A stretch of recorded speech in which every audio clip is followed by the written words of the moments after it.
अस्सलाम वालेकुम रहमतुल्लाहि वबरकातुहू। आज हम कार्य मताले पाकिस्तान का बाब नंबर 2 तख्लीक पाकिस्तान, इसके तफसीली सवालात हम कर रहे थे। बहुत ज्यादा इसमें गैप आ गया है। उसके पहले 2 पार्ट हम कर चुके थे, अब पार्ट 3 हम कर रहे हैं। आपको हमारी वीडियो कैसी लगी, चैनल जरूर सब्सक्राइब कर दे, वीडियोस को लाइक और शेयर कीजिए, कमेंट करके बताएं मजीद कौन सी वीडियोस देखना चाहते हैं। सवाल नंबर इसमें 4 है। हिंदुस्तान में बरतानवी इस्तेमार के मकासद और हिकमत अमली पर तफसीली मज़मून तहरीर कीजिए। इसमें मेन हेडिंग होगी हिंदुस्तान में बरतानवी इस्तेमार के मकासद और हिकमत अमली। बरतानवी ताजरों की ईस्ट इंडिया कंपनी ने 17वीं सदी के इब्तदाई बरसों में हिंदुस्तान के जनूबी साहिलों पर अपनी तजारती बस्तियां कायम की, जो वक्त के साथ साथ फैलती रही और फिर उन्होंने उन बस्तियों को असला खानों में तब्दील कर दिया। रफ्ता रफ्ता अंग्रेजों की जो तजारती सरगर्मियां थी, उसके पसे पर्दा सियासी अज़ाइम जो है वो नुमाया होने लगे। वो आए तो तजारत की गर्ज से थे, लेकिन उन्होंने यहाँ की कमजोर जब सियासी सूरत हाल देखी तो उसमें भी अमल दखल शुरू कर दिया।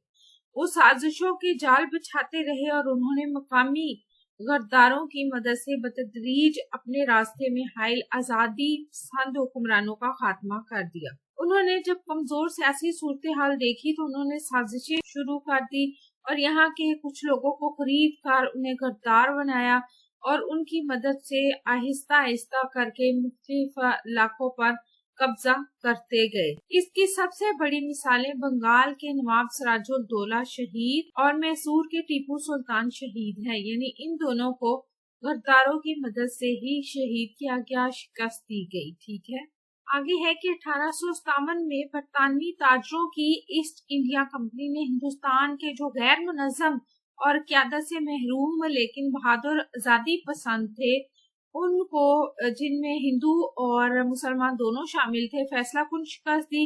1857 से पहले वो मुख्तलिफ इलाकों पर कब्जा कर चुके थे, तो यहाँ के जो लोग हैं उन्होंने उनके खिलाफ जंग आजादी, जिसको वो गदर कहते हैं अंग्रेज, लड़ने का फैसला किया, लेकिन अंग्रेजों ने उनको फैसला कुन शिकस्त दी और दिल्ली के तख्त पर कब्जा कर लिया। आखिरी मुगल ताजदार बहादुर शाह जफर को माजूल करके रंगून में कैद कर दिया गया और बहादुर शाह जफर जो मुगल बादशाह थे आखिरी, उनको भी गद्दार की मदद से, उनके यानी ससुर जो है उनकी मदद से उन्होंने गद्दारी की थी और उनकी मदद से इनको गिरफ्तार किया गया था। 1858 में बरतानवी हुकूमत ने ईस्ट इंडिया कंपनी को तोड़ दिया और हिंदुस्तान पर राह रास्त मलके बरतानिया की हुकूमत कायम हो गई। इस तरह हिंदुस्तान जो है वो भी ताजे बरतानिया का हिस्सा बन गया। हिंदुस्तान में बरतानिया की नौआबादियाती हुकूमत का अंदाज भी इस्तेमाली था। एक जमाने में हिंदुस्तान दुनिया का अमीर तरीन मुल्क कहलाता था और इसको सोने की चिड़िया कहा जाता था और इसी सोने की चिड़िया पर अंग्रेजों ने जो है वो कब्जा किया। अंग्रेजों ने 300 साल तक इस मुल्क का इस्तेहसाल किया, इसके जो मुख्तलिफ वसाइल थे उन पर कब्जा किया, उनको इस्तेमाल किया और उनसे भरपूर इस्तेफादा किया और यहाँ से अपनी फौज के लिए बेहतरीन सिपाही भी हासिल किए। ठीक है, अपने माशी और सियासी मफादात की वजह से अंग्रेज हिंदुस्तान में अपने हुकूमत तादेर कायम रखना चाहते थे। इस मकसद के लिए उन्होंने कभी मुसलमानों और कभी हिंदुओं की तरफ दस्ते शफकत बढ़ाया, यानी मौके की मुनासबत से उन्होंने कभी तो हिंदुओं पर अपना हाथ रखा और कभी मुसलमानों पर। इस तरह दोनों से वो बना के रख के और दोनों तरफ से अपना मुफाद जहाँ पे भी होता था वो हर वो काम कर गुजरते थे जिसमें उनका मुफाद होता था। कभी हिंदू मुस्लिम इख्तिलाफात को हवा देकर मुकामी आबादी को कमजोर और अपनी हुकूमत को मुस्तहकम किया। बरतानिया की नौआबादियाती हुकूमत के अज़ाइम और मकासद का जायजा लेने के बाद हमारे लिए इसकी हुकूमत अमली के मुख्तलिफ पहलुओं को समझना ज्यादा मुश्किल नहीं रहता।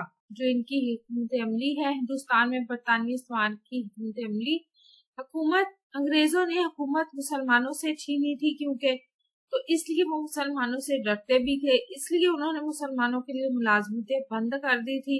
मुसलमान अंग्रेजों को गासिब समझते थे क्योंकि उन्होंने कब्जा किया था, उनसे हुकूमत छीनी थी, اس لیے انگریز مسلمانوں سے یہ توقع ہی نہیں رکھتے تھے کہ وہ ان کی حکومت کو خوشی سے قبول کر لیں گے۔ دوسری طرف ہندو تھے، وہ پہلے بھی غلام تھے، اب بھی غلام تھے، انہیں کوئی فرق نہیں پڑا تھا۔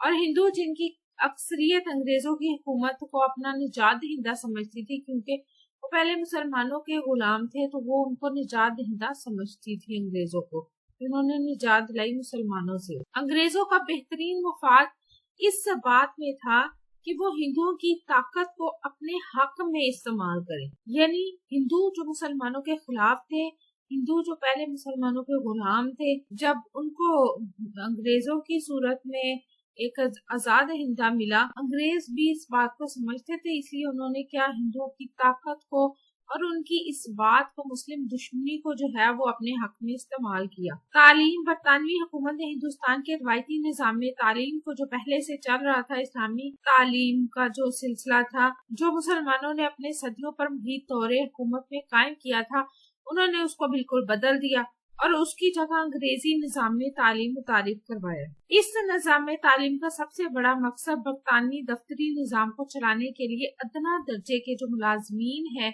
وہ پیدا کرنا تھا۔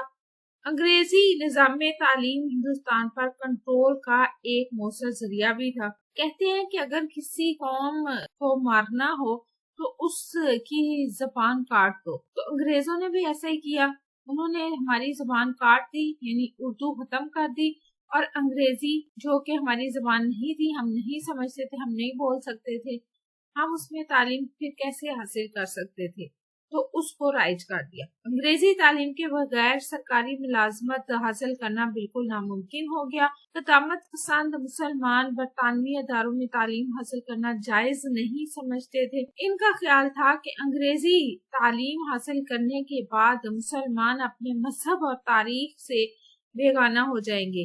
اس موقع پر سر سید رحمۃ اللہ علیہ نے بہت کام کیا اور مسلمانوں کو جدید تعلیم کی طرف متوجہ کیا۔ اگر وہ ایسا نہ کرتے تو مسلمانوں کا جو مستقبل ہے وہ بالکل ہی تاریک ہو جاتا۔ ہندوؤں نے تیزی سے انگریزی تعلیم کا خیر مقدم کیا اور پھر چند ہی سالوں میں انہوں نے برطانوی حکومت میں اعلیٰ ترین عہدے بھی حاصل کر لیے، وہ اعلیٰ ترین عہدوں تک پہنچ گئے، جبکہ مسلمان جو ہیں وہ انگریزی تعلیم سے دور تھے، اس لیے وہ اعلیٰ ترین عہدوں پر نہ پہنچ سکے۔ مسلمانوں کے دور میں حکومت میں ہندوستان میں خواندگی کا تناسب بہت زیادہ ہوتا تھا، جبکہ برطانوی دور حکومت میں ہندوستان میں خواندگی کا تناسب خوفناک حد تک جو ہے وہ کم ہو گیا تھا، کیونکہ یہاں کے لوگوں نے تعلیم حاصل کرنا چھوڑ دیا تھا۔ یہاں کے لوگوں نے انگریزی تعلیم تھی تو انگریزی تعلیم کی وجہ سے تعلیم حاصل کرنا چھوڑ دیا تھا، اس لیے خواندگی کی جو شرح ہے وہ خوفناک حد تک کم ہوئی۔ سیاست، انگریز تقریباً 350 سال تک ہندوستان میں موجود رہے، یعنی 1600 عیسوی سے 1947 تک، جب تک پاکستان ہندوستان تقسیم نہیں ہوا تھا۔ اس طویل عرصے میں کسی ایک وقت میں ہندوستان میں برطانوی شہریوں کی زیادہ سے زیادہ جو تعداد تھی وہ 40,000 ریکارڈ کی گئی، یعنی پورے ہندوستان پر اس قلیل تعداد کے باوجود انہوں نے اپنی بہترین سیاسی حکمت عملی سے اور یہاں کے میں موجود لوگوں کی مدد سے ہندوستان جیسے بڑے جو ملک ہے اس پر تقریباً 200 برس تک حکومت کی۔ بنیادی ڈھانچے کی تعمیر، انگریزوں نے بنیادی انفراسٹرکچر کی تعمیر کی طرف خصوصی توجہ دی اور انہوں نے ہندوستان کو دنیا کا وسیع ترین نہری نظام دیا، سڑکوں کا جال بچھایا، ریلوے اور ٹیلی گراف کا جال بچھایا، پریس کو رواج دیا، کان کنی کے جدید طریقوں کو رائج کیا اور مشینی صنعتوں کی بنیاد رکھی۔ یہ الگ بات ہے کہ زیادہ تر جو صنعتیں قائم کی گئی تھی وہ ان علاقوں میں قائم کی گئی تھی جن میں ہندو اکثریت میں تھے، تو جب ہندوستان اور پاکستان بٹا تھا تو زیادہ صنعتیں ہندو یعنی انڈیا کے حصے میں آئی تھی کیونکہ وہ ان علاقوں میں تھی۔ آپ کو ہماری ویڈیو کیسی لگی؟ چینل ضرور سبسکرائب کریں، ویڈیوز کو لائک اور شیئر کیجیے گا، کمنٹ کر کے بتائیے گا مزید کون سی ویڈیوز دیکھنا چاہتے ہیں۔ اپنا اور اپنے پیاروں کا رکھیے گا ڈھیر سارا خیال۔ اللہ حافظ۔